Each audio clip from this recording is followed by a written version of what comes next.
ఏకశిలా నగర్ భూ వివాదం రాజకీయ సెగలు రేపుతోంది. గత కొంతకాలంగా సాగుతున్న ఈ వివాదం ఇరు వర్గాల మధ్య భౌతిక దాడులకు దారితీయడంతో పరిస్థితి ఉద్రిక్తంగా మారింది.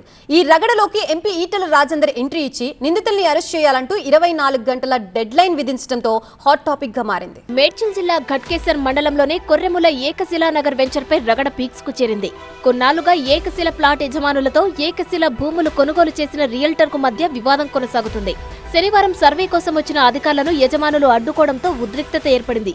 రియల్టర్ అనుచరుల దాడిలో 2 ప్లాట్ ఓనర్లకు గాయాలయ్యాయి. పోలీసుల జోక్యంతో తాత్కాలికంగా సద్దుమణిగినా ఉద్రిక్తత మాత్రం కంటిన్యూ అవుతుంది. ఇప్పటికీ ఇరు వర్గాలు పరస్పరం పిఎస్లో ఫిర్యాదులు చేసుకున్నారు. సర్వే నెంబర్లు 739 నుంచి 742 వరకు ఉన్న ఈ భూమిలో తమ ప్లాట్లను వెంకటేష్ అనే రియల్టర్ కబ్జా చేసేందుకు ప్రయత్నిస్తున్నాడని, దీనిని అడ్డుకున్న తమపై దాడులకు దిగుతున్నారని ప్లాట్ యజమానులు ఆరోపిస్తున్నారు. ఈ భూ వివాదం ఇప్పుడు పొలిటికల్ టర్న్ తీసుకుంది. మల్కాజ్గిరి ఎంపీ ఈటెల రాజేందర్ ఈ వివాదంపై మరోసారి ఘాటుగా స్పందించారు. రియల్టర్ వెంకటేష్ భరతం పడతామన్నారు.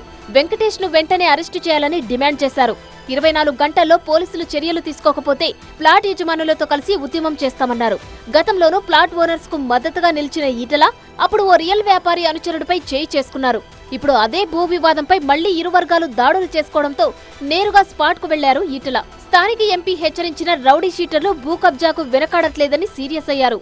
ఏడీ సర్వేర్ అంటోడు ఇక్కడికి వచ్చి ఈ భూమిని కొనడానికి వస్తే ఇదంతా ప్లాట్ల భూములు అని చెప్పి తెలియదు. నేను ఒకటే హెచ్చరిస్తున్నా, 24 గంటల లోపు గనక మీరు అనుకుంటున్నారు కేవలం దాడులు చేసిన వాళ్ళు మాత్రమే, వాడు ముఖ్యమంత్రి కార్యాలయానికి సంబంధం ఉందా, వాడు లేకపోతే రాజకీయ పార్టీలకు సంబంధం ఉందా, వాడు ఇంకా నీ కాంగ్రెస్ పార్టీ నాయకులకు సంబంధం ఉందా, ఎవడు ఉన్నా దీని వెనుక ఎవడున్నా కూడా, ఎంత పొజిషన్లో ఉన్నా కూడా వీళ్ళ భర్తం పట్టడానికి మాత్రమే ఉన్నది భారతీయ జనతా పార్టీ తప్ప వదిలిపెట్టే ప్రసక్తి లేదు. మరోవైపు రియల్టర్ వెంకటేష్ తన వాదనను బలంగా వినిపిస్తున్నారు.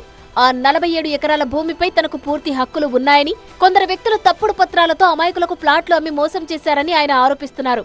ఎంపీ ఈటెల రాజేందర్ తరపున ఎవరు వచ్చినా తాను ఆధారాలు చూపేందుకు సిద్ధంగా ఉన్నానంటున్నారు realtor Venkatesh. Number of times AD survey అయింది, ఎంఆర్ఓ సర్వే అయింది. మాకు ఆ ప్లాట్ల వాళ్ళు ఒక్కసారి కూడా సర్వేకి అప్లై చేసుకోవడం లేదు, సర్వే చేయలేరు. నేను పోతుంటే డిస్టర్బ్ చేస్తుంటారు. అందుకని మాటికి నేను సర్వేకి అప్లై చేస్తున్నా. ఆల్రెడీ ఎంఆర్ఓ సర్వే అయినాయి, ఏడీ సర్వే అయినాయి. సార్ నేను ఎక్కడా రౌడీ షీటర్ని కాదు. నేను నమ్ముకున్న నా వెనుక ఎవరు బ్యాక్గ్రౌండ్ లేరు, ఏ లీడర్లు లేరు, ఏ ప్రభుత్వాలు లేవు. నేను నమ్ముకున్నది ల్యాండ్ కొన్నది చట్టం ప్రకారమే. ఎంపీ గారి తరఫున వస్తారేమో అని చేసి నాకు అవకాశం దొరకలేదు, వాళ్ళు ఎవరు రాలేదు. మరి వస్తే నేను ఫైల్ ఇచ్చి పంపించేవాడిని. మొత్తంగా పరస్పర ఆరోపణలు, రాజకీయ హెచ్చరికల మధ్య పోలీసులు ఆ వివాదాస్పద భూమిని తమ ఆధీనంలోకి తీసుకున్నారు.